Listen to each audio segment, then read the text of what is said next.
Уважаемые граждане, дорогие педагоги, родители, поздравляю вас всех с приближающимся Днем Знаний. Начало нового учебного года всегда связано с увеличением числа детей на дорогах и, как следствие, возрастанием риска дорожно-транспортных происшествий с их участием, особенно в первые дни сентября. Как показывает практика, школьникам необходимо время, чтобы адаптироваться к непростым условиям дорожного движения после длинных летних каникул.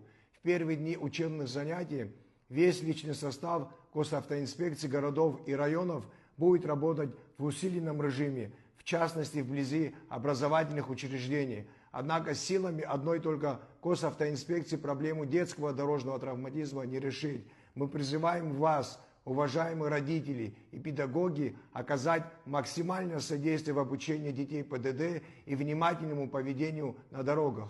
Необходимо разъяснять опасность использования мобильного телефона, наушников и других гаджетов при переходе проезжей части. Если родители подвозят детей к школе, на автомобиле нельзя забывать о специальных удерживающих устройствах, которые обязательно должны быть закреплены. Кроме того, важно обеспечить безопасность ребенка не только во время движения, но и при посадке и высадке его из транспортного средства. Хотим обратиться ко всем водителям. Управляя транспортным средством, помните, что на дороге в любой момент может появиться ребенок.